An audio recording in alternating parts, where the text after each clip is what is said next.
오늘 영상은 저에게 도착한 아주 다급하고 안타까운 사연으로 시작해보려 합니다. 대구에 사시는 50대 김모 씨의 이야기입니다. 김 씨에게는 평생 시장에서 장사를 하며 억척스럽게 자식들을 키워낸 호랑이처럼 정정하던 78세 어머니가 계셨습니다. 어머니는 계산기보다 암산이 빠르고 30년 전 일도 어제 일처럼 기억하는 총명한 분이셨죠. 그런데 어느 날 밤 김 씨는 어머니로부터 걸려온 전화 한 통에 심장이 덜컥 내려앉고 말았습니다. 수화기 너머로 들리는 어머니의 목소리는 공포에 질려 덜덜 떨리고 있었습니다. 얘야, 내가 지금 어디 있는지 도통 모르겠다. 여기가 시장 앞인지 집 앞인지 깜깜해서 아무것도 안 보여. 평생을 살아온 동네 골목에서 어머니는 집으로 가는 길을 잃어버린 겁니다. 김 씨가 헐레벌떡 뛰쳐나가 어머니를 찾았을 때 어머니는 익숙한 대문 앞 전봇대를 붙잡고 어린아이처럼 울고 계셨습니다. 다음 날 병원에서 들은 진단명은 청천벽력 같았습니다. 알츠하이머 초기 단계. 의사 선생님은 뇌세포가 이미 많이 위축되어 있고 뇌 혈류량이 턱없이 부족하다며 진행을 늦출 수는 있지만 되돌리기는 힘들다는 절망적인 이야기를 했습니다. 가족들은 하늘이 무너지는 것 같았습니다. 총명하던 어머니가 내 얼굴조차 잊어버리게 될까봐 김 씨는 밤마다 잠을 이루지 못했습니다. 하지만 여러분, 김 씨는 포기하지 않았습니다. 지푸라기라도 잡는 심정으로 수백 번의 건강 서적을 뒤지고 전국의 내로라 하는 장수 마을을 찾아다니며 어르신들의 식습관을 연구했습니다. 그러던 중 한 시골 마을의 95세 어르신에게서 놀라운 비법 하나를 듣게 됩니다.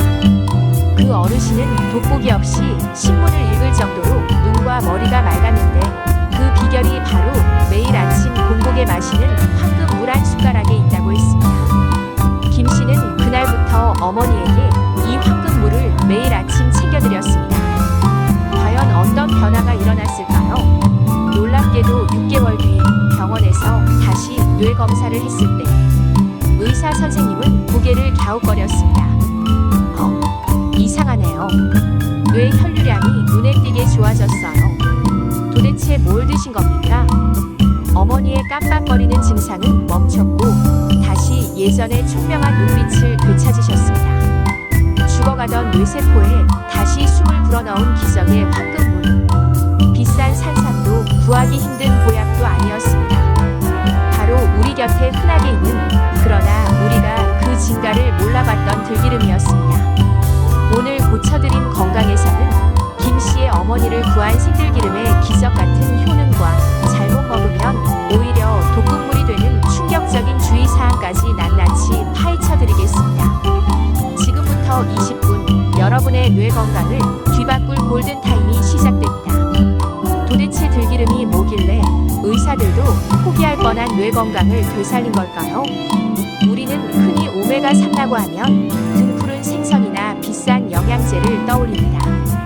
하지만 전 세계를 통틀어 식물성 기름 중에 오메가3 함량이 가장 높은 끝판왕이 바로 들기름입니다. 들기름의 60% 이상이 오메가3 지방산인 알파 리놀렌산으로 꽉 차 있습니다. 우리가 몸에 좋다고 비싸게 사 먹는 올리브유와 비교해 볼까요? 올리브유의 오메가3 함량은 고작 1% 남짓입니다. 들기름이 무려 50배에서 60배나 더 많은 오메가3을 품고 있는 것이죠. 이것은 단순한 기름이 아니라 자연이 준 고농축 뇌 영양제입니다. 그렇다면 이 오메가3이 우리 뇌에 들어가서 무슨 짓을 벌이는 걸까요? 상상해보세요. 나이가 들면 우리 뇌는 마치 수분이 빠진 건포도처럼 쪼그라들고 딱딱해집니다. 뇌세포를 감싸고 있는 세포막이 기름기가 빠져 뻣뻣해지기 때문입니다. 세포막이 딱딱하면 영양분도 못 들어가고 뇌 속의 노폐물도 밖으로 빠져나오지 못합니다.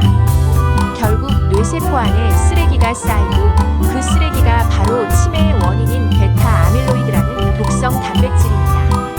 그런데 이때 강력한 오메가3 폭탄인 들기름이 들어갑니다. 들기름의 맑은 지방산은 딱딱하게 굳은 뇌세포막을 부드럽고 유연하게 만들어줍니다. 마치 녹슨 기계에 최고급 윤활유를 붓는 것과 같습니다. 세포막이 부드러워지면 뇌세포끼리의 신호 전달 속도가 KTX처럼 빨라집니다. 내가 뭘 하려고 했지? 하고 끊기던 기억의 회로가 다시 팽팽 돌아가게 되는 겁니다.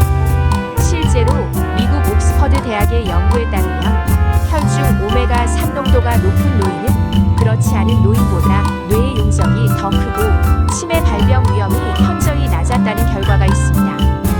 김 씨의 어머니가 기억력을 되찾은 건 기적이 아니라 바로 이 들기름이 뇌세포를 깨우고 청소해준 명확한 과학적 결과였던 것입니다. 여기서 잠깐, 그럼 집에 있는 들기름 당장 먹어야겠다 하고 부엌으로 달려가시려는 분들 잠시만 멈추세요. 지금 드시려는 그 들기름이 오히려 여러분의 뇌를 공격할 수도 있습니다. 이게 무슨 무시무시한 소리냐고요. 우리가 마트에서 흔히 사 먹는 뚜껑을 열면 고소한 냄새가 진동하는 갈색 들기름. 이건 볶은 들기름입니다. 들깨를 고온에서 달달 볶은 뒤에 기름을 짜내면 양도 많이 나오고 맛도 고소해집니다. 하지만 치매 예방을 위한 약으로 쓰기에는 치명적인 단점이 있습니다. 들깨를 볶는 과정에서 열에 약한 오메가3 성분이 파괴되는 것은 물론이고 자칫 잘못하면 벤조피렌이라는 1급 발암 물질이 생성될 수 있습니다. 반찬으로 조금씩 드시는 건 괜찮지만 뇌 건강을 위해 매일 공복에 드시는 용도로는 적합하지 않습니다. 김 씨의 어머니가 드셨던 그리고 95세 장수 어르신이 드셨던 황금물의 정체는 볶지 않은 생들깨를 저온에서 압착해 짜낸 생들기름이었습니다. 색깔부터 다릅니다. 볶은 들기름은 진한 갈색이지만 생들기름은 맑고 투명한 황금빛을 띱니다. 맛은 어떨까요? 고소함은 덜하지만 신선한 풀냄새와 들깨 본연의 향이 은은하게 납니다. 이 생들기름이야말로 열에 의한 영양 파괴가 전혀 없는 살아있는 오메가3 그 자체라고 할 수 있습니다. 그러니 약으로 드시겠다면 반드시 라벨을 확인하세요. 냉압착, 저온압착, 생들기름 이 단어들이 쓰여있는 것을 고르셔야 합니다. 조금 비싸더라도 내 뇌를 살리는 값어치라고 생각하면 결코 아까운 돈이 아닙니다. 자, 이제 가장 중요한 섭취 방법을 알려드리겠습니다. 언제 먹는 게 좋습니까? 라고 물으신다면 정답은 무조건 아침 공복입니다. 아침에 일어나서 물 한 잔 드신 후 밥 먹기 30분 전 이때 우리 위장은 밤새 비어 있어서 무엇이든 빨아들일 준비가 되어 있습니다. 이 황금 같은 타이밍에 생들기름 한 숟가락 약 5ml 10ml를 입안에 털어 넣으세요. 처음에는 기름을 먹는다는 게 어색하고 느글거릴 수 있습니다. 그럴 땐 혀로 입안 전체에 기름을 굴리듯 맛을 보며 천천히 삼키세요. 우리는 이것을 오일 풀린 효과라고도 부르는데 입안의 세균까지 잡아주는 효과가 있습니다. 그래도 먹기 힘들다면 계란 노른자에 섞어 드시거나 따뜻한 숭늉과 함께 드셔도 좋습니다. 단 절대 뜨거운 국에 넣지 마세요. 펄펄 끓는 열기는 들기름의 영양소를 다 태워버립니다.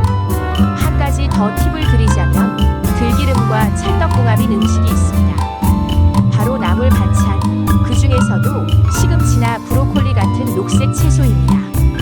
녹색 채소에 들어있는 루테인이나 베타카로틴 같은 지용성 비타민은 들기름과 함께 먹었을 때 흡수율이 무려 5배에서 10배까지 폭발적으로 늘어납니다. 아침 식사 때 나물 반찬에 생들기름을 살짝 뿌려 드시는 것도 뇌와 눈 건강을 동시에 잡는 최고의 식단입니다. 이제 오늘 영상의 하이라이트이자 가장 무서운 경고를 드릴 차례입니다. 이 부분을 놓치시면 비싼 생들기름을 사서 드시고도 오히려 암에 걸릴 수도 있습니다. 들기름은 산패의 왕입니다. 산패란 기름이 공기와 빛을 만나 썩는 것을 말합니다. 들기름은 오메가3이 워낙 풍부한 탓에 다른 기름보다 산패 속도가 엄청나게 빠릅니다. 참기름은 리그난이라는 항산화 성분이 있어서 상온에 둬도 꽤 오래 갑니다. 그래서 많은 분들이 참기름 옆에 들기름을 나란히 싱크대 선반에 두곤 합니다. 이건 정말 위험한 행동입니다. 상온에 둔 들기름은 한 달만 지나도 산패가 시작됩니다. 산패된 들기름에서는 과산화지질이라는 독성 물질이 나옵니다. 이 물질은 혈관을 타고 돌아다니며 멀쩡한 세포를 파괴하고 노화를 촉진하며 강력한 발암 물질로 작용합니다. 쉽게 말해 썩은 들기름을 먹는 건 뇌를 살리는 게 아니라 독극물을 마시는 것과 같습니다. 그럼 어떻게 해야 할까요? 첫째, 들기름은 무조건 냉장 보관입니다. 사오자마자 냉장고 문 쪽이 아닌 온도가 일정한 안쪽에 넣으세요. 둘째, 빛 차단입니다. 투명한 병에 담겨 있다면 신문지나 쿠킹 호일로 병을 칭칭 감아서 빛을 완전히 차단해 주세요. 아니면 검은 비닐봉지에 넣어서 보관하세요. 셋째, 스피드입니다. 뚜껑을 따는 순간부터 카운트다운은 시작됩니다. 아끼지 마세요. 개봉 후 1개월, 길어도 2개월 안에는 무조건 다 드셔야 합니다. 만약 냉장고 구석에 언제 샀는지 모를 들기름이 있다고요? 뚜껑을 열어 냄새를 맡아보세요. 고소한 냄새가 아니라 쩐내나 페인트 냄새가 난다면, 색깔이 탁해졌다면 단 1초도 망설이지 말고 쓰레기통에 버리세요. 그건 이미 음식이 아닙니다. 오늘 소개해드린 김씨 어머니의 이야기, 그리고 생들기름의 비밀 어떠셨나요? 치매라는 병은 환자 본인도 힘들지만 지켜보는 가족들의 마음을 까맣게 태워버리는 무서운 병입니다. 하지만 우리는 너무 겁먹을 필요 없습니다. 우리 주변에는 자연이 선물한 훌륭한 치료제들이 아직 많이 남아있으니까요. 매일 아침 눈을 뜨면 습관처럼 생들기름 한 숟가락을 드셔보세요. 이 한 숟가락이 내 뇌세포를 깨운다, 내 혈관을 청소한다라고 주문을 외우면서 말이죠. 작은 습관들이 하루하루 쌓여 1년 뒤, 10년 뒤에는 엄청난 차이를 만듭니다. 90세가 넘어서도 자식들의 이름을 하나하나 기억하고 손주들에게 재미있는 옛날 이야기를 들려줄 수 있는 총명한 노년. 여러분도 충분히 누리실 자격이 있고 또 해내실 수 있습니다. 오늘부터 당장 여러분의 식탁 위에 황금빛 기적을 준비해 보시는 건 어떨까요? 오늘 고쳐드린 건강에서 준비한 이야기는 여기까지입니다. 혹시 주변에 기억력이 예전 같지 않아 걱정하시는 분들이 계신가요? 그분들에게 이 영상을 꼭 공유해주세요.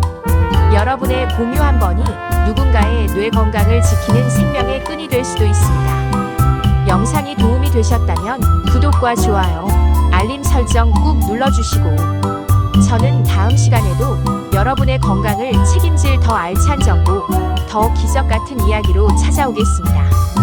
지금까지 고쳐드림 건강이었습니다. 오늘도 몸도 마음도 맑고 투명한 하루 보내세요. 감사합니다. Soft